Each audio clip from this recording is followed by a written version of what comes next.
Red bell tiles studio से आप देख रहे हैं एबीपी न्यूज। नमस्कार, एबीपी न्यूज पर हाजिर हूं मैं रोमाना इसार खान। दोपहर के 12 बज रहे हैं, वक्त खबर दिन भर का, और ऐसे में दिन की सबसे बड़ी खबर दिल्ली में जो कल बीती शाम कार धमाका हुआ है, उसी से जुड़ा बड़ा अपडेट अब सामने आ रहा है। कार धमाके में मरने वालों की संख्या बढ़ गई है। ये आंकड़ा आपसे कुछ देर पहले तक जो 9 था वो अब 12 पर पहुंच गया है। इस बड़ी कवरेज पर हम लगातार बने हुए। इस बीच सीधे आपको लेकर चलेंगे भूटान। प्रधानमंत्री नरेंद्र मोदी 2 दिन के भूटान दौरे पर हैं और उनका संबोधन। घटना ने सभी के मन को व्यथित कर दिया है। मैं पीड़ित परिवारों का दुख समझता हूं। आज पूरा देश उनके साथ खड़ा है। मैं कल रात भर इस घटना की जांच में जुटी सभी एजेंसियों के साथ, सभी महत्वपूर्ण लोगों के साथ संपर्क में था, विचार विमर्श चलता था, जानकारियों के तार जोड़े जा रहे थे।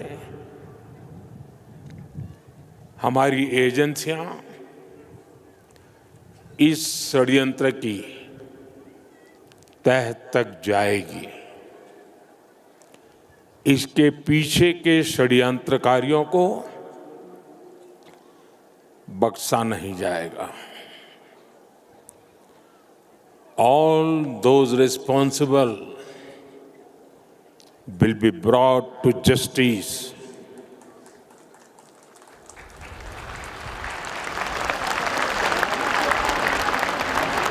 साथियों, आज यहां एक तरफ गुरु पद्म संभव के आशीर्वाद के साथ ग्लोबल पीस प्रेयर फेस्टिवल का आयोजन हो रहा है। दूसरी ओर भगवान बुद्ध के पिपरहवा अवशेषों के दर्शन हो रहे हैं, और इनके सब के साथ हम सब his majesty the 4th king के 70वें जन्मदिन समारोह का साक्षी बन रहे हैं। ये आयोजन इतने सारे लोगों की गरिमामय उपस्थिति, इसमें भारत और भूटान के रिश्तों की मजबूती नजर आती है।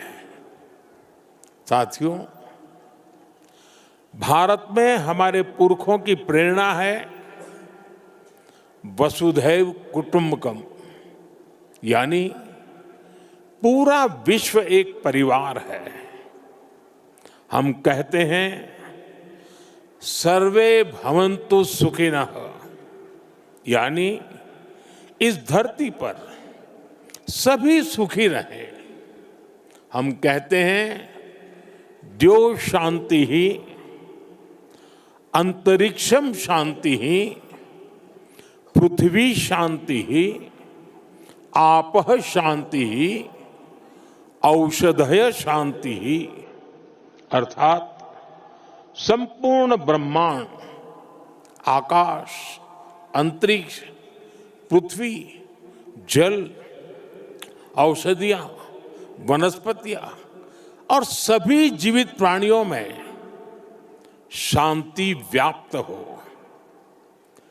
अपनी इन्हीं भावनाओं के साथ भारत भी आज भूटान के इस ग्लोबल पीस प्रेयर फेस्टिवल में शामिल हुआ है। आज दुनिया भर से आए संत एक साथ विश्व शांति की प्रार्थना कर रहे हैं, और उसमें 140 करोड़ भारतीयों की प्रार्थनाएं भी शामिल है।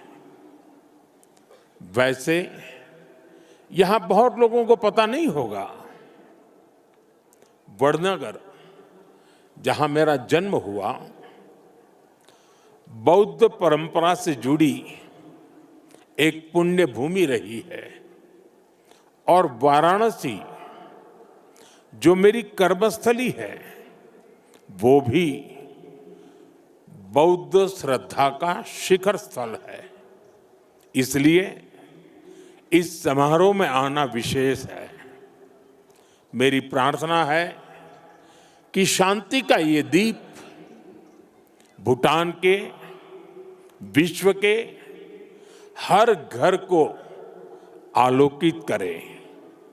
साथियों, भूटान के his majesty the fourth king का उनका जीवन, विजडम, सिंप्लिसिटी, करेज और राष्ट्र के प्रति सेल्फलेस सर्विस का संगम है। उन्होंने 16 वर्ष की बहुत छोटी आयु में ही बड़ी जिम्मेदारी संभाली, अपने देश को एक पिता जैसा स्नेह दिया और अपने देश को एक विजन के साथ आगे बढ़ाया।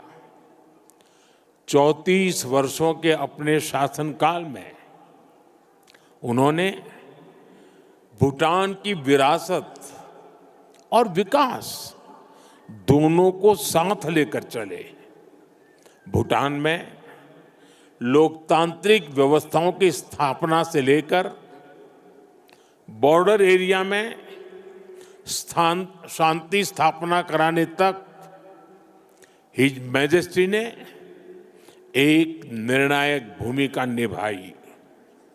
आपने ग्रॉस नेशनल हैप्पीनेस का जो विचार दिया है वो आज पूरी दुनिया में ग्रोथ को डिफाइन करने का एक अहम पैरामीटर बन चुका है। आपने दिखाया है कि नेशन बिल्डिंग केवल जीडीपी से नहीं बल्कि मानवता की भलाई से होती है। साथियों, भारत और भूटान की फ्रेंडशिप को मजबूती देने में भी उनका बहुत बड़ा योगदान रहा है। आपने जो नींव रखी है उस पर हम दोनों देशों की मित्रता निरंतर फल फूल रही है। मैं सभी भारतीयों की तरफ से हिज मैजेस्टी को अनेक अनेक शुभकामनाएं देता हूं और उनके बेहतर स्वास्थ्य और दीर्घायु होने की कामना करता हूं। साथियों, भारत और भूटान सिर्फ सीमाओं से नहीं, संस्कृतियों से भी जुड़े हैं। हमारा रिश्ता वैल्यूज का है, इमोशंस का है, पीस का है, प्रोग्रेस का है। 2014 में प्रधानमंत्री पद की शपथ लेने के बाद मुझे अपनी पहली विदेश यात्रा में भूटान आने का अवसर मिला था। मैं आज भी उस यात्रा को याद करता हूं तो मन भावनाओं से भर जाता है। भारत और भूटान के संबंध इतने सशक्त और समृद्ध हैं।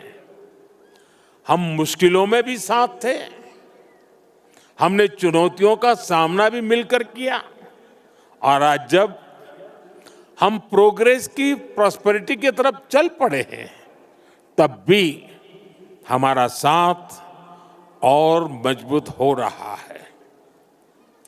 His majesty the king Bhutan को नई ऊंचाई की ओर ले जा रहे हैं। भारत और भूटान के बीच विश्वास और विकास की जो साझेदारी है वो इस पूरे विजन के लिए बहुत बड़ा मॉडल है।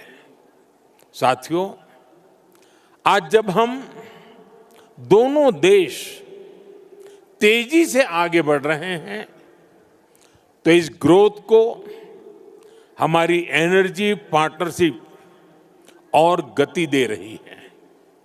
भारत भूटान हाइड्रो पावर साझेदारी की नींव भी his majesty the fourth king के नेतृत्व में रखी गई थी। हिज मैजेस्टी फोर्थ किंग और हिज मैजेस्टी फिफ्थ किंग दोनों ने ही भूटान में सस्टेनेबल डेवलपमेंट और एनवायरनमेंट फर्स्ट का विजन आगे बढ़ाया है। आपके इसी विजन की नींव पर आज भूटान विश्व का पहला कार्बन नेगेटिव देश बना है। ये एक असाधारण उपलब्धि है। आज per capita renewable energy generation में भी भूटान विश्व के सर्वोच्च देशों में से एक है। साथियों, भूटान आज अपनी इलेक्ट्रिसिटी 100% रिन्यूएबल स्रोत से उत्पन्न करता है। इस क्षमता का विस्तार करते हुए आज एक और बड़ा कदम उठाया जा रहा है। आज भूटान में 1000 मेगावाट से अधिक का एक नया हाइड्रो इलेक्ट्रिक प्रोजेक्ट लॉन्च कर रहे हैं, जिससे भूटान की हाइड्रो पावर कैपेसिटी में 40% की बढ़ोतरी हुई है। इतना ही नहीं, लंबे समय से रुके हुए एक और हाइड्रो इलेक्ट्रिक प्रोजेक्ट पर भी फिर से काम शुरू होने जा रहा है। और ये हमारी पार्टनरशिप सिर्फ हाइड्रो इलेक्ट्रिक तक सीमित नहीं है। अब हम सोलर एनर्जी में भी एक साथ बड़े कदम उठा रहे हैं। आज इससे जुड़ी अहम समझौते भी हुए हैं। साथियों, आज एनर्जी कोऑपरेशन के साथ साथ भारत और भूटान की कनेक्टिविटी बढ़ाने पर भी हमारा फोकस है। हम सभी जानते हैं, connectivity creates opportunity and opportunity creates prosperity. इसी लक्ष्य के साथ आने वाले समय में गैलेफू और सामत्से शहरों को भारत के विशाल रेल नेटवर्क से जोड़ने का फैसला लिया गया है। इस प्रोजेक्ट के पूरा होने से यहाँ की इंडस्ट्री का, भूटान के किसानों का भारत के विशाल मार्केट तक एक्सेस और आसान हो जाएगा। साथियों, रेल और रोड कनेक्टिविटी, इसके साथ साथ हम बॉर्डर इंफ्रास्ट्रक्चर पर भी तेजी से आगे बढ़ रहे हैं। हिज मैजेस्टी ने जिस गैलेफू माइंडफुलनेस सिटी के विजन पर काम शुरू किया है, भारत उसके लिए भी हर संभव सहयोग कर रहा है। मैं आज इस मंच से एक और महत्वपूर्ण घोषणा कर रहा हूं। आने वाले समय में भारत गैलेफू के पास इमिग्रेशन चेक पॉइंट भी बनाने जा रहा है, ताकि यहां आने वाले विजिटर्स और इन्वेस्टर्स को इससे और सुविधा मिल सके। साथियों, भारत और भूटान की प्रगति और समृद्धि एक दूसरे से जुड़े हुए हैं, और इसी भावना से भारत सरकार ने पिछले वर्ष भूटान के 5 ईयर प्लान के लिए 10,000 करोड़ रुपीस सहयोग की घोषणा की थी। ये फंड रोड से लेकर एग्रीकल्चर तक, फाइनेंस से लेकर हेल्थ केयर तक, ऐसे हर सेक्टर में उपयोग हो रहा है, जिससे भूटान के नागरिकों की ईज ऑफ लिविंग बढ़ रही है। बीते समय में भारत ने ऐसे कई मेजर्स लिए हैं जिससे भूटान के लोगों को एसेंशियल आइटम्स की निरंतर सप्लाई मिलती रहे। और अब तो यहां यूपीआई पेमेंट्स की सुविधा का भी विस्तार हो रहा है। हम इस दिशा में भी काम कर रहे हैं कि भूटान के नागरिकों को भी भारत आने पर यूपीआई सुविधा मिले। साथियों, भारत और भूटान के बीच की इस मजबूत पार्टनरशिप का सबसे ज्यादा फायदा हमारे यूथ को हो रहा है। His majesty national service voluntary service और इनोवेशन को लेकर बेहतरीन काम कर रहे हैं और हिज मैजेस्टी का यूथ को एम्पावर करने का जो विजन है, उन्हें टेक एनेबल बनाने की जो सोच है, उससे भूटान का युवा बहुत बड़े लेवल पर इंस्पायर हो रहा है। Education, innovation, skill development, sports, space, culture, ऐसे अनेक सेक्टर्स पे भारत भूटान के युवाओं के बीच सहयोग बढ़ रहा है। आज हमारे युवा साथ मिलकर एक सैटेलाइट भी बना रहे हैं। भारत और भूटान दोनों के लिए यह बहुत महत्वपूर्ण अचीवमेंट है। साथियों, भारत और भूटान के संबंधों की एक बड़ी शक्ति हमारे लोगों के बीच का आत्मिक संबंध है।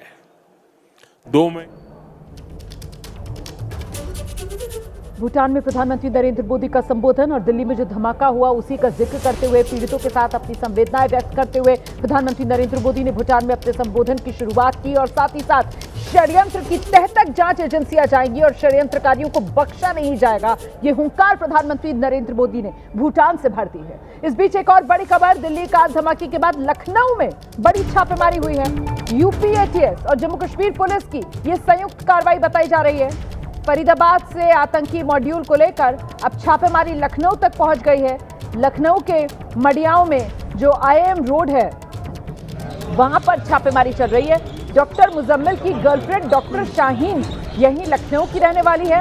कल फरीदाबाद में डॉक्टर शाहीन को अरेस्ट किया गया था। डॉक्टर शाहीन की गाड़ी से हथियार पुलिस ने बरामद किया था और अब लखनऊ में भी यहां पर जांच चल रही है, छापेमारी की जा रही है। लखनऊ के मडियाओं में IIM रोड पर यह छापेमारी की जा रही है। लखनऊ में यूपी एटीएस और जम्मू कश्मीर पुलिस की यह संयुक्त कार्रवाई। तो डॉक्टर शाहीन, डॉक्टर मुजम्मिल सब अल-फलाह मेडिकल कॉलेज में एक साथ। डॉक्टर शाहीन डॉक्टर मुजम्मिल की गर्लफ्रेंड बताई जा रही है। डॉक्टर मुजम्मिल की निशानदेही पर ही फरीदाबाद से करीब 3000 किलो जो केमिकल था अमोनियम नाइट्रेट, कल वो बरामद किया गया और डॉक्टर मुजम्मिल की गर्लफ्रेंड डॉक्टर शाहीन की गाड़ी से हथियार बरामद हुआ। डॉक्टर शाहीन को भी पुलिस ने गिरफ्तार कल कर लिया था। डॉक्टर मुजम्मिल को पहले ही गिरफ्तार किया जा चुका है। डॉक्टर आदिल की गिरफ्तारी उत्तर प्रदेश के सहारनपुर से हो चुकी है। डॉक्टर आदिल, डॉक्टर मुजम्मिल दोनों जम्मू कश्मीर के, डॉक्टर शाहीन लखनऊ की, और इस वक्त लखनऊ में भी जांच चल रही है। यूपी एटीएस और जम्मू कश्मीर पुलिस जो है वो लखनऊ में भी जांच कर रही है, छापेमारी की जा रही है। और इस बीच ये कुछ तस्वीरें आप देख रहे हैं और ये जो तस्वीरें हैं वो धमाके वाली गाड़ी जो है उसी को एक तरीके से फॉलो करती हुई ये तस्वीरें हैं। उससे कल क्या रूट अपनाया वो समय के साथ मैं आपके सामने तस्वीरों के जरिए रख रही हूँ। कल दोपहर में 2 बजे के बाद किसी समय जो बदरपुर बॉर्डर था वहां से ये I-20 गाड़ी, मौत की गाड़ी आप इसे कह सकते हैं, जिसे डॉक्टर उमर नाम का शैतान चला रहा था, अभी ये शुरुआती जानकारी सामने आ रही है, उसकी दिल्ली में एंट्री होती है। बदरपुर बॉर्डर से इस मौत की गाड़ी की एंट्री। इसके बाद दोपहर 3:19 पर ये जो गाड़ी है I-20 हरियाणा के नंबर प्लेट वाली गाड़ी, ये लाल किला की जो पार्किंग है वहां दाखिल होती है और वहां इसकी दूसरी तस्वीर जो आप देख रहे हैं इस वक्त। अब तीसरी तस्वीर देखिए आप, शाम करीब 4:48 के आसपास की ये तस्वीर, ये भी सीसीटीवी कैमरे में कैद हुई है जब ये गाड़ी जो लाल किले की पार्किंग थी उससे बाहर निकलती है और इस दौरान करीब 3 घंटे के आसपास का समय ये गाड़ी लाल किले की पार्किंग में ही पार्कड रहती है। वहीं पर ये जो आरोपी बताया जा रहा है डॉक्टर उमर, जो इस गाड़ी को ड्राइव कर रहा था, वहीं बैठा रहता है गाड़ी लाल किले की पार्किंग में पार्क करके, और वहां पर बैठा हुआ ये फोन पर भी अपनी किसी से बात करता हुआ नजर आ रहा है। फिलहाल इस पूरे इलाके में जो मोबाइल टावर्स हैं उनकी भी छानबीन की जा रही है और मोबाइल डेटा निकालकर उसको भी खंगालने का काम जांच एजेंसियां कर रही हैं। और 6:48 के बाद जो तस्वीर आप देख रहे हैं वो 6:52 वाली है, जब धमाका हो जाता है उस वक्त की तस्वीर भी आपकी टेलीविजन स्क्रीन पर। इस बीच एक और बड़ी खबर मैं आपको बता दूं, दिल्ली धमाके को लेकर सूत्रों के हवाले से जानकारी है। i20 car doctor Umar Mohammad ही चला रहा था, इसकी पुष्टि हो रही है। ये बड़ी खबर है। पार्किंग की सीसीटीवी में जो शख्स दिख रहा है वो डॉक्टर उमर मोहम्मद ही है। फरीदाबाद मॉड्यूल सामने आने के बाद अब सतर्क उमर हो गया था। उमर को यह पता चल गया था कि एजेंसियां उसे तलाश कर रही हैं। एजेंसियों से बचने के लिए ही उमर ये गाड़ी लेकर भाग निकला। 3 घंटे तक उमर लाल किले के पास पार्किंग में ही रुका रहा। 3 घंटे तक पार्किंग में रुकने के बाद उमर बाहर निकला। जांच एजेंसियां ये पता करने में जुटी हैं कि उमर आखिरकार वहां क्यों गया था। एजेंसियां पता लगा रही हैं कि क्या उमर वहां पर किसी से मिलने के लिए गया था। एजेंसियां पता लगा रही हैं कि क्या उमर ने जानबूझकर ये ब्लास्ट वहां पर किया या फिर ब्लास्ट का टारगेट कोई और था। सीधे आपको लेकर चलेंगे, हमारे साथ हमारे सहयोगी मनोज वर्मा इस वक्त मौजूद हैं। मनोज, ये तय हो गया है कि डॉक्टर उमर ही i20 कार चला रहा था?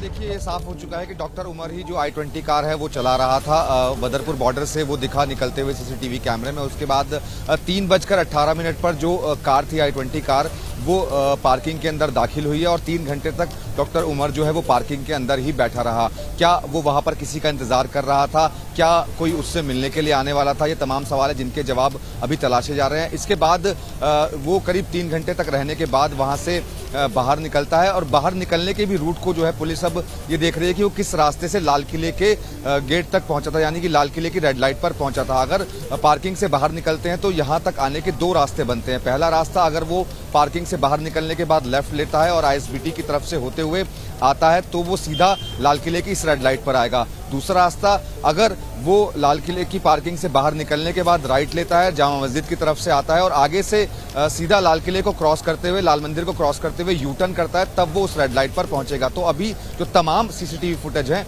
उनकी जो जांच है वो एजेंसीज और दिल्ली पुलिस के लोग कर रहे हैं और उसके रूट को तलाशने की कोशिश की जा रही है। इस सीसीटीवी फुटेज के अंदर ये भी देखने की कोशिश की जा रही है कि क्या पार्किंग से निकलने के बाद कहीं कोई गाड़ी के अंदर बैठ तो नहीं गया था, क्या उमर ने किसी को बैठाया था या रास्ते में किसी से बात तो नहीं की थी। तो तमाम एंगल्स पे अभी पुलिस की जांच यहां पर चल रही है। तमाम, अगर मैं बात करूं तो NIA की टीम, NSG की टीम, इसके अलावा दिल्ली पुलिस की स्पेशल सेल के जानकारी आप दे रहे हैं मनोज। मुझे छोटे से ब्रेक के लिए यहां पर रुकना है, उसके बाद इस चर्चा को हम आगे बढ़ाएंगे। फिलहाल डॉक्टर उमर ही था जो i20 कार चला रहा था। अब पार्किंग से निकलने के बाद वो जगह जहां पर लाल किले के सामने गाड़ी में धमाका हुआ, वहां तक पार्किंग से उस जगह तक किस रूट से डॉक्टर उमर पहुंचा है, इसकी तफ्तीश की जा रही है। और इस दौरान क्या डॉक्टर उमर की किसी से बातचीत हुई है, डॉक्टर उमर ने गाड़ी में ब्रेक लगाया, किसी से मिला, किसी से मुलाकात की, किसी और को अपनी गाड़ी में बिठाया, ये वो तमाम सवाल हैं जिसको लेकर जांच आगे बढ़ाई जा रही है। 14 साल बाद दिल्ली में बीती शाम 6:50 के आसपास एक कार में धमाका हुआ और इस धमाके की चपेट में आकर अब तक 12 लोगों की मौत की पुष्टि हो गई है। इससे जुड़ी बड़ी खबर अभी की ये है, गृह मंत्री के आवास पर जो उच्च स्तरीय बैठक चल रही थी वो बैठक खत्म हो गई है। 11 बजे बैठक शुरू हुई थी, करीब 1.5 घंटे तक गृह मंत्री अमित शाह के आवास पर यह बैठक चली है। इस बैठक में गृह सचिव से लेकर NIA के DG, NSG के DG, IB के डायरेक्टर, दिल्ली के पुलिस कमिश्नर, इसके अलावा जम्मू कश्मीर के DGP, इन सब ने शिरकत की है। बाकी सब तो गृह मंत्री के आवास पर मौजूद थे और जम्मू कश्मीर के जो DGP हैं वर्चुअली उन्होंने इस बैठक में शिरकत की, क्योंकि ये जो धमाका हुआ, इस धमाके के तार, दिल्ली में धमाका होता है, सीधे हरियाणा के फरीदाबाद से जुड़ते हुए पहुंच जाते हैं कश्मीर के ही रहने वाला डॉक्टर उमर। और डॉक्टर उमर ही इस i20 गाड़ी का मालिक बताया जा रहा है जिसमें धमाका हुआ। डॉक्टर उमर ही ये i20 गाड़ी चला रहा था। वही संदिग्ध जो दिल्ली में इस i20 कार में 3 जगह सीसीटीवी में कैद हुआ। एक तो जब वो दाखिल हो रहा था दिल्ली बदरपुर बॉर्डर, वहां पर उसकी तस्वीर i20 कार चलाते हुए कैद हुई है। दूसरी बार जब वो पार्किंग एरिया में लाल किले के नजदीक जो पार्किंग है वहां पर दाखिल हो रहा था, तब उसकी तस्वीर कैद हुई है। तीसरी बार जब वो पार्किंग से बाहर निकल रहा था, तब उसकी i20 कार चलाते हुए तस्वीर सीसीटीवी में कैद। तो ये जिस तरीके से तार फैले हुए नजर आ रहे हैं इस आतंक के नेटवर्क के, उसके बाद हाई लेवल मीटिंग हुई है गृहमंत्री अमित शाह के आवास पर। यह बैठक हुई है और इस बैठक में माना जा रहा है गृहमंत्री अमित शाह को अभी तक जितनी जांच हुई है उस जांच का पूरा ब्यौरा दे दिया गया। इतना ही नहीं, देश के बड़े शहर और उनमें सुरक्षा के मद्देनजर अब और किस तरीके से चौकसी बढ़ा दी गई है, इसका पूरा ब्यौरा गृहमंत्री अमित शाह को दे दिया गया है। प्रधानमंत्री नरेंद्र मोदी 2 दिन के भूटान दौरे पर हैं। प्रधानमंत्री नरेंद्र मोदी ने भूटान में अपने संबोधन की शुरुआत दिल्ली में जो धमाके हुए हैं उसी का जिक्र करते हुए की, ये कहते हुए कि पीड़ितों के लिए अपनी संवेदनाएं वो व्यक्त करते हैं और साथ ही रात भर जांच एजेंसियों के खुद संपर्क में थे प्रधानमंत्री नरेंद्र मोदी। ये जानकारी भी प्रधानमंत्री नरेंद्र मोदी ने भूटान के मंच से दी और साथ ही प्रधानमंत्री नरेंद्र मोदी ने अपने संबोधन से साफ कर दिया है कि दिल्ली में जो धमाका हुआ वो कोई हादसा नहीं, वो सीधे सीधे षड्यंत्र था और षड्यंत्र की तह तक जांच एजेंसियां जाएंगी। ये हुंकार भी प्रधानमंत्री नरेंद्र मोदी ने भूटान के मंच से भर दी है। और वहीं दिल्ली में जहां जांच चल रही है, जांच का पूरा ब्यौरा गृहमंत्री अमित शाह के घर पर हुई हाई लेवल मीटिंग में गृहमंत्री को दे दिया गया है। फिलहाल अपडेट क्या मिल रहा है, पवन हमारे सहयोगी हमारे साथ मौजूद है। पवन,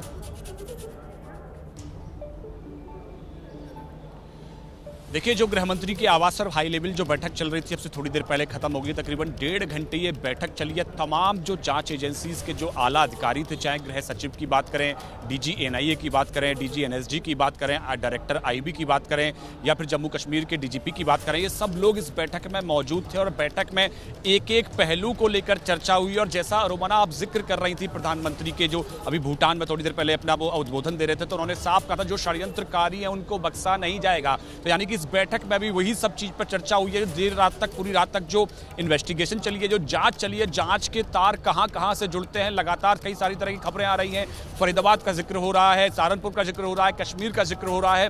ये सारे मॉड्यूल के तार किस तरह से जुड़ते हैं और कौन कौन लोग इसमें शामिल हैं, क्या डॉक्टर उमर जो है वही इसका मास्टरमाइंड था या पीछे से कोई इसका और हैंडलर था, वो सारी जानकारी जो है वो अब तक गृहमंत्री अमित शाह को तमाम जो आला अधिकारी हैं उनके द्वारा सौंपी गई है। और आगे किस ओर जो जांच है वो बढ़ रही है, वो सारी जानकारी सौंपी गई है। लेकिन प्रधानमंत्री के उद्बोधन से एक बात तय है कि ये आम घटना नहीं थी, ये एक पूरा षड्यंत्र था। षड्यंत्र के तहत इस पूरी घटना को, ब्लास्ट को अंजाम दिया गया।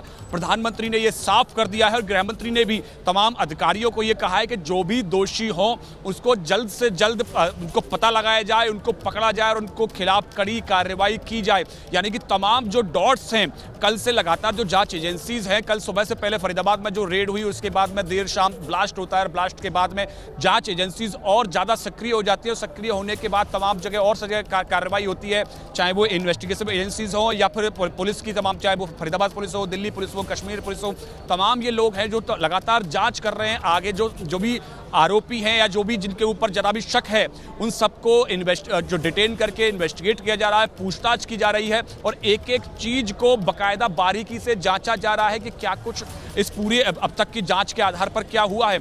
यानी कि प्रधानमंत्री का संदेश साफ है कि जो भी षड्यंत्रकारी हैं उनको बख्शा नहीं जाएगा। इधर गृहमंत्री लगातार अधिकारियों से अपडेट ले रहे थे, उन्होंने अब तक की जांच के आधार पर उन्होंने एक पूरा रिपोर्ट तैयार की है। रिपोर्ट के आधार पर उस जांच को आगे बढ़ाया जाएगा कि यानी कि ये जांच जो है वो किस ओर जा रही है, पूरी जानकारी गृहमंत्री को दी गई है। आप रहिए मेरे साथ पवन। देखिए, ये बड़ी खबर है। खुद प्रधानमंत्री नरेंद्र मोदी जो भूटान के दौरे पर हैं, वहां पर उन्होंने मंच से कह दिया है कि दिल्ली में जो धमाका हुआ, षड्यंत्र की तह तक एजेंसियां जाएंगी, षड्यंत्रकारियों को बख्शा नहीं जाएगा। मतलब अब तस्वीर बहुत साफ हो रही है, दिल्ली में जो धमाका हुआ वो हादसा कतई नहीं था, वो साजिश थी, वो षड्यंत्र था और उसी की जांच चल रही है। इसी सिलसिले में हाई लेवल बैठक अब से कुछ देर पहले गृहमंत्री के आवास पर हुई है। गृहमंत्री को पूरा जांच का अब तक का ब्यौरा दे दिया गया है। वहीं इस पूरे मामले में जांच लखनऊ में भी हो रही है। लखनऊ में बड़ी छापेमारी चल रही है। यूपी एटीएस और जम्मू कश्मीर पुलिस का संयुक्त एक्शन लखनऊ में इस वक्त देखने के लिए मिल रहा है। फरीदाबाद आतंकी मॉड्यूल को लेकर छापेमारी उत्तर प्रदेश की राजधानी लखनऊ में हो रही है। लखनऊ का मंडियाओं है, ये आईआईएम रोड वाला इलाका है और यहाँ मंडियाओं में आईआईएम रोड इलाके में छापेमारी की जा रही है। डॉक्टर मुजम्मिल की जो गर्लफ्रेंड है डॉक्टर शाहीन, दरअसल वो लखनऊ की ही रहने वाली, कल फरीदाबाद में डॉक्टर शाहीन को अरेस्ट किया गया और अब जो जानकारी मिल रही है लखनऊ में छापेमारी चल रही है। कई जगहों पर छापेमारी की जा रही है जिसमें कुछ निजी मकान हैं, कुछ लोगों के ठिकाने हैं जहां पर लखनऊ एटीएस और जम्मू कश्मीर पुलिस का ये संयुक्त एक्शन चल रहा है। लखनऊ भी आपको लेकर चलेंगे, हमारे सहयोगी अब से कुछ ही देर में हमारे साथ मौजूद होंगे, लखनऊ से हर अपडेट आप तक पहुंचाएंगे। लेकिन इस खबर से आप ये समझ सकते हैं कि कैसे जो जांच के तार हैं वो सिर्फ दिल्ली तक सीमित नहीं है, वो सिर्फ फरीदाबाद तक सीमित नहीं है, बल्कि वो जम्मू कश्मीर से लेकर अब लखनऊ में जो छापेमारी चल रही है, लखनऊ में छापेमारी स्पेसिफिकली कहां चल रही है? डॉक्टर शाहीन जो लखनऊ की रहने वाली थी, क्या उन्हीं के घर पर ये छापेमारी हो रही है या फिर कुछ और जगहों पर भी छापेमारी चल रही है? जानते हैं विवेक से। विवेक, देखिए आपको बता दूं कि मैं इस वक्त आयम रोड के पास में हूं। मुतक्कीपुर ये जगह है और मुतक्कीपुर में इसी मकान में थोड़ी देर पहले छापेमारी हुई है। जब एटीएस की टीम, जम्मू कश्मीर पुलिस की टीम और यूपी पुलिस की टीम यहां पर पहुंची तो यहां गेट पर ताला लगा हुआ, तो उस ताले को तोड़ करके पुलिस की टीम अंदर पहुंची। लगभग 35 से 40 के आसपास में पुलिसकर्मी थे, जिसमें 2 अलग अलग गाड़ियां जम्मू कश्मीर पुलिस की थी, इसके अलावा 4 गाड़ियां यूपी एटीएस की थी और 2 गाड़ियां लखनऊ पुलिस की थी। कुल 8 गाड़ियों में पुलिस की फोर्स यहां पर पहुंची हुई थी।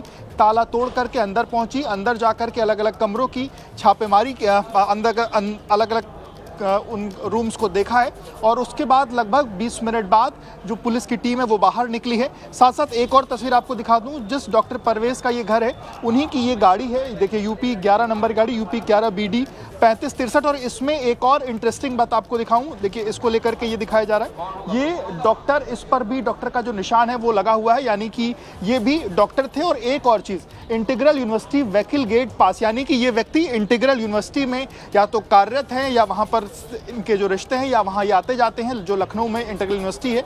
और उसका ये पास ये बताता है कि ये उनकी गाड़ी है, 2017 की ये गाड़ी। हालांकि आसपास के लोग बहुत कुछ बोलने को तैयार नहीं है। लोगों का ये कहना है कि कब आते थे कब जाते थे इस बाबत उन लोगों को जानकारी नहीं, पर गाड़ी की स्थिति जिस हिसाब से साफ सुथरी दिखाई दे रही है, इसका मतलब ये कि आसपास के दिनों में वो यहाँ पर आए गए रहे होंगे और इस तरीके की चीजें देखी होंगी। कुछ लोगों से आसपास से बातचीत भी करते हैं। ये जो घर है डॉक्टर परवेज अंसारी का, जहां पर सुबह यूपी पुलिस से लेकर जम्मू कश्मीर पुलिस से लेकर यूपी एटीएस तक की टीम पहुंची है। विवेक, इस घर में कौन कौन रहता था? क्या डॉक्टर परवेज यहाँ पर रहते थे? आप जानते हैं डॉक्टर परवेज? नहीं, हम भी नहीं जानते। परिवार के कौन कौन रहता था? कोई नहीं रहता था। मतलब परवेज आते थे जाते थे, कब आते थे कब जाते थे? कोई पता नहीं है। इंटीग्रल यूनिवर्सिटी का पास लगा हुआ है। हाँ, तो डॉक्टर हैं, ये सर्विस करते होंगे वहाँ इंटीग्रल में। इंटीग्रल में सर्विस करते हैं। और कोई जानकारी इनसे जुड़ी? पुलिस क्या के यहाँ पुलिस को क्या मिला, कुछ आपने देखा? क्या पुलिस को तो कुछ नहीं मिला। कुछ नहीं मिला ना, खाली हाथ गई? खाली हाथ गई पुलिस। कितने बजे पहुंची और कितने देर तक अंदर रही? 6 बजे से है। 6 बजे आ गई थी सुबह? 6:30 तक। और कब तक थी यहाँ? अभी गई आधा घंटा पहले। मतलब लगभग 4.5 6 घंटे रही पुलिस। सुबह ही आ गई थी। जब आई तो कोई नहीं था यहाँ। क्यों, आप लोगों ने क्या देखा? हम लोग यह देखें गाड़ी खड़ी है, हम लोगों ने रुका ही नहीं दे रहा। अब हम लोग आए, हम लोग दूर खड़े रहे। ये इनके बारे में कुछ पता है कौन था परवेज? नहीं, हम लोग गाँव नहीं भाई, हमको नहीं मालूम कुछ। हम लोग गाँव में रहते हैं। हम लोग गाँव जी, हम लोगों को मालूम नहीं भैया। हम लोग गाँव में रहते हैं। आप कहाँ से? भैया हम बाहर गए भाई। हम आए थे वहाँ स्कूल में। आप लोग सब सुन के तब आप लोग आए? हम लोग देखे भीड़ लगी है तो हमने कहा चलो देखते हैं क्या मसला हुआ है यहाँ। तो पता चला जो है ऐसा ऐसा दिल्ली वाला कुछ मसला, उसी में पुलिस आई है। अब बाकी क्या हुआ हम लोग नहीं पता भाई। आप कहाँ रहते? नहीं, हम नहीं। आप यहीं के रहते? नहीं, यहाँ के नहीं, बाहर के हैं। देखा हुआ, हाँ देखा। देखिए आसपास के जो लोग खड़े हैं ये सब लोग यही बात कह रहे हैं कि वो यहाँ के नहीं रहने वाले हैं। कोई भी इस बात को लेकर के खुलकर बात करने को नहीं तैयार। और लगभग जो लोगों का कहना है कि 6 बजे पुलिस आ गई तो लगभग 12 बजे तक रही, लगभग, यानी कि। मैं आपके पास लौटूंगी विवेक। इस बीच ये तस्वीर आप देख रहे हैं गृहमंत्री के आवास पर अब से कुछ देर पहले जो हाई लेवल बैठक चल रही थी, उसी बैठक की ये तस्वीरें अब सामने आ गई हैं। इस बैठक में आप देख रहे हैं देश के तमाम आला अधिकारी जिनके जिम्मे देश की सुरक्षा है, वही गृहमंत्री के साथ मंथन करते हुए। और इस पे जम्मू कश्मीर के जो डीजीपी हैं, जिनको लेकर मैंने पहले ही आपको बताया था कि वो वीडियो कॉन्फ्रेंसिंग के साथ जुड़ेंगे, वो वीडियो कॉन्फ्रेंसिंग के जरिए इस बैठक में मौजूद थे। तो कुल मिलाकर मंथन हुआ है। गृहमंत्री के आवास पर हाई लेवल बैठक हुई है। 1.5 घंटे तक ये बैठक चली गई है। दिल्ली कार धमाके से जुड़ी अभी की एक और बड़ी खबर, गृहमंत्री आवास पर चल रही उच्च स्तरीय बैठक खत्म हो गई है। उसकी तस्वीर भी सामने आ गई है। गृहमंत्री अमित शाह की अध्यक्षता में ये बैठक हुई है। गृहमंत्री अमित शाह को सारी डिटेल साझा कर दी गई हैं। अभी तक जांच में क्या कुछ निकल कर आया है, अभी तक की जांच किस दिशा की ओर संकेत कर रही है, अभी तक की जांच में कितनी बड़ी साजिश का खुलासा हुआ है, ये तमाम जानकारियां गृहमंत्री अमित शाह के साथ साझा कर दी गई हैं। और साथ ही साथ देश में अन्य शहरों में सुरक्षा के क्या पुख्ता इंतजाम किए गए हैं, क्या खतरा दूसरे शहरों में भी बड़ा है, इसको लेकर भी अवगत गृहमंत्री अमित शाह को करा दिया गया है।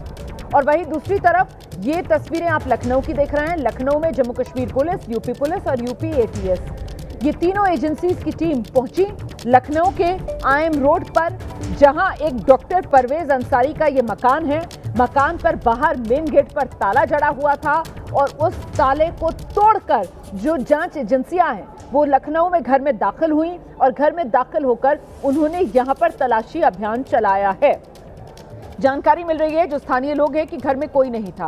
ये घर किसी डॉक्टर परवेज अंसारी का बताया जा रहा है। डॉक्टर परवेज अंसारी कहां है किसी को नहीं पता। डॉक्टर परवेज अंसारी इस घर में कब आता था, कब जाता था, इसको लेकर भी आस पड़ोस के लोग ज्यादा जानकारी नहीं रखते। लेकिन वहां पर एक गाड़ी भी खड़ी हुई है जिस पर अंदाजा लग रहा है देखकर, क्योंकि वो स्टिकर जो अक्सर डॉक्टर्स लगाते हैं अपनी गाड़ियों पर, उस तरीके का स्टिकर उस गाड़ी पर लगा हुआ है कि ये डॉक्टर ही की गाड़ी है। पर डॉक्टर कहाँ है कुछ नहीं पता। घर से कुछ संदिग्ध सामान बरामद हुआ है या नहीं, इसको लेकर अभी डिटेल सामने नहीं आ रही है। फिलहाल कल दिल्ली में लाल किले के पास जिस कार में धमाका हुआ था, फरीदाबाद के सेक्टर 32 में रॉयल कार जोन नाम की दुकान से ये गाड़ी आखिरी बार बेची गई थी। एबीपी न्यूज की टीम फरीदाबाद पहुंची, उसी रॉयल कार जोन के मालिक के पुराने साथी वकील अहमद से बातचीत की हमारे सहयोगी ने। सुनवा देते हैं आपको। वकील जी, जिस तरीके से कल दिल्ली को दहलाया गया है, दिल्ली के लाल किले पर धमाका हुआ, वो तस्वीरें आपने देखी है? देखिए सर, उसमें जिस कार का इस्तेमाल हुआ है वो कार है सफ़ेद रंग की i20 और इस तरीके की चाबी उसमें दिखाई दे रहा है। एक शख्स लेके खड़ा हो रखा है उस सफ़ेद i20 के आगे, ऐसे ही रॉयल कार जोन उस पर लिखा है। बिल्कुल लिखा है सर। ये आप दोनों क्या दो पार्ट? नहीं, हम 2022 में अलग हो गए थे और वो जो मेरे पार्टनर थे वो अमित पटेल थे। हम 2022 में अलग हो चुके हैं और 2015-16 से हमने पार्टनरशिप करी थी। 2022 के बाद हम दोनों अलग हो चुके हैं। अच्छा। उनका ऑफिस अलग है, मेरा ऑफिस अलग है। तो पहले आप लोगों का ऑफिस कहाँ था? जो वहीं जो मेन बाईपास पे? नहीं सर, पहले हमारा अनुपम स्ट्रीट की बैक साइड में ऑफिस था, बेसमेंट में। तो मैं 2022 में NHPC चौक पे चला गया, वो बेसमेंट में ही रह गए थे और मेरे हिसाब से कोई 2 साल के करीब इनको बाईपास पे हो गया हुए। हाँ। तो ये अमित पटेल जो हैं कहाँ के रहने वाले? ये MP के रहने वाले हैं, पीछे से रीवा। हाँ जी। तो यहाँ पर ये किसके साथ रह रहे हैं? ये अपनी फैमिली के साथ रह रहे हैं, इनकी मिसेज है। सर, आप किस तरह का सहयोग प्रोवाइड?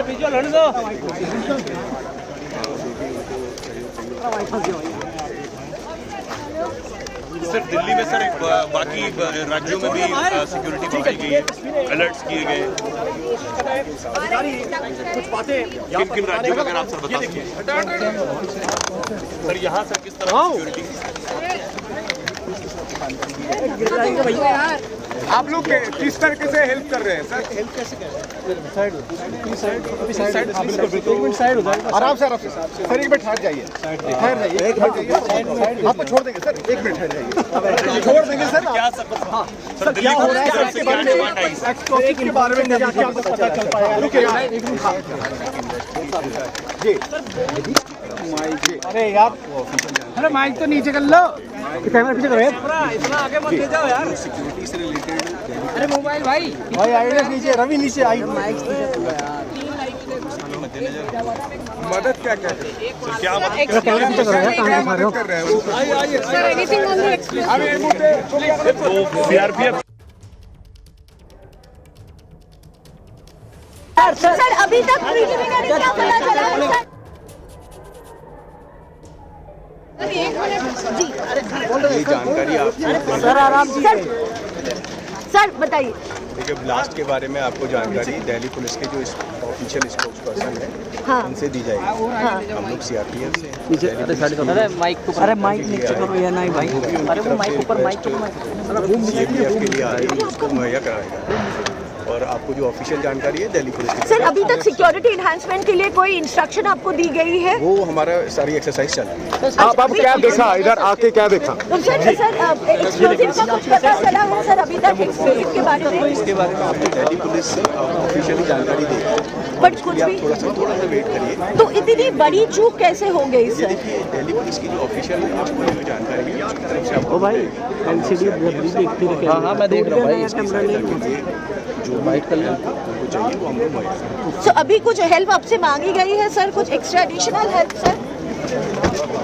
এই মুহূর্তে আমরা দেখতে পাচ্ছি सीआरपीएफ के डीजी राजेश अग्रवाल को आप सुन रहे थे। राजेश अग्रवाल जो मौका वारदात पर पहुंचे और वहां पर उनकी तरफ से मीडिया कर्मियों को हर सवाल के जवाब में बस एक ही बात कही गई है कि देखिए जांच को लेकर जो भी डिटेल्स हैं, जो भी जानकारियां हैं, वो सब दिल्ली पुलिस की तरफ से ही साझा की जाएंगी। फिलहाल वो मौके पर मुआयने के लिए पहुंचे थे और साथ ही क्या सुरक्षा और बढ़ा रही है सीआरपीएफ दिल्ली और अन्य संवेदनशील इलाकों में, इसको लेकर सीआरपीएफ के डीजी की तरफ से बस इतनी ही जानकारी साझा की गई है कि जो भी रूटीन में सुरक्षा होती है उसी तरीके से सुरक्षा के जो इंतजाम है वो चाक चौबंद है, पुख्ता सुरक्षा के इंतजाम है। इस बीच वो हाई लेवल मीटिंग, उसकी तस्वीरें भी आप देख रहे हैं, करीब 1.5 घंटे तक चली है। गृहमंत्री अमित शाह के घर पर सुरक्षा को लेकर मंथन हुआ है और साथ ही जो दिल्ली दहली है उस धमाके की भी पूरी रिपोर्ट गृहमंत्री अमित शाह के साथ साझा कर दी गई है।